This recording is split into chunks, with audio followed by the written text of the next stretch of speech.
Best Bites Forever. Hi, I'm Chef Alicia, and today we're going to be making potato salad, the good kind.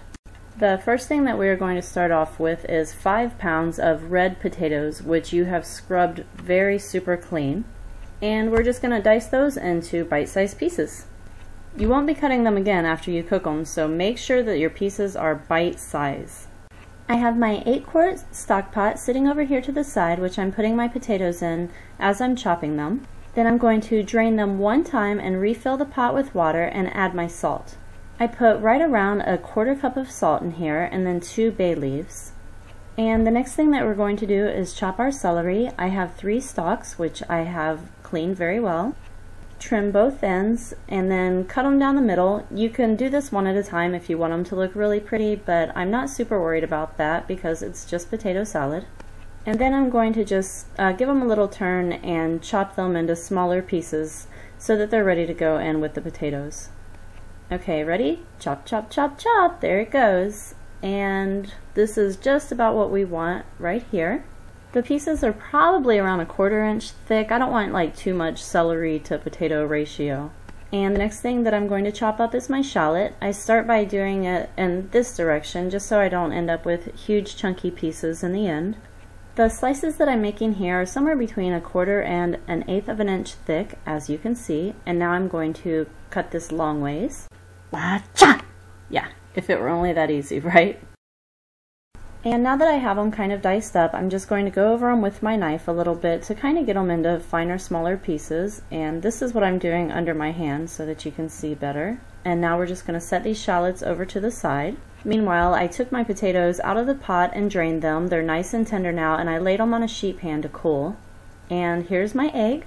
You can just kind of rough chop these guys. I used 6 eggs for my recipe, and again, after you boil them, make sure you cool them all the way. You don't want to add warm eggs into your potato salad because that's disgusting, so don't do it. Once you get your eggies all chopped up, then you're going to go ahead and make the sauce that's going to go on top of the potato salad. And I'm starting here with 3/4 of a cup of mayonnaise, and then I'm going to add 1 tablespoon of spicy mustard. You can use whatever kind of mustard you want, but this is my preference.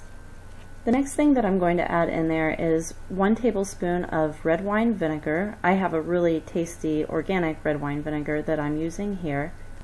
Okay, and then we're just going to stir that up until it gets nice and creamy and everything is really well combined. Make sure you get all of that vinegar that's going to run over to the sides into the mayonnaise and stir, stir, stir. And now back to our potatoes, which are living in a huge mixing bowl. I'm going to add the celery and the shallots, and then grab that sauce that I just made, and I'm going to put that right on top. I also added a teaspoon of kosher salt and a 1/2 teaspoon of freshly ground black pepper into that sauce. So I'm just going to put all of that right on top of my potato mixture. And once you get that all poured out, then we're going to fold, make sure you fold everything together. If you stir, stir, stir and mix, you're going to end up with a mashed potato salad instead of a really pretty, you know, piece by piece potato salad. So once you get everything stirred up, this is what it's going to look like. And I'm just going to put it in this bowl here to show you. Sorry I failed to do it really pretty plate up, but I really wanted to eat some, so here it is, and happy cooking, everyone. bestbitesforever.com